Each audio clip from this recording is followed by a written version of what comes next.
కాళకూరు కామేశ్వరరావు అండి. ఈ దేవాలయం మేము వచ్చుకుని మేము 4 తరాల నుంచి దేవాలయం అర్చకత్వం చేస్తున్నాం.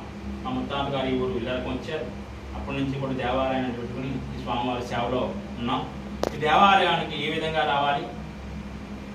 ఇక్కడ అమలాపురం దగ్గర నుంచి 24 కిలోమీటర్ల దగ్గరలో కుండలేశ్వర గ్రామం ఉన్నది. అలాగే కాకినాడ నుంచి మురమల్ల మీదుగా ఏటుగట్టి వచ్చి ఈ స్వామివారి దర్శనానికి రావచ్చు. అలాగే రాజమండ్రి నుంచి రావులపాలెం, అమలాపురం వచ్చి అమలాపురం నుంచి కుండలేశ్వరం రావచ్చు. ఆ విధంగా ఈ క్షేత్రానికి దగ్గరలో కాకినాడ కోన 4 కిలోమీటర్లు ఉండి ఇక్కడ ఆటోలు ఉంటాయి. అక్కడి నుంచి ఇక్కడికి రావచ్చు. ఉదయం 6 గంటల నుంచి మధ్యాహ్నం 12 గంటల దాకా స్వామివారి దర్శనం ఉంటుంది.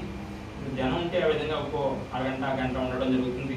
కానీ 12 గంటల దాకా మాత్రం దేవాలయం దర్శనం ఉంటుంది.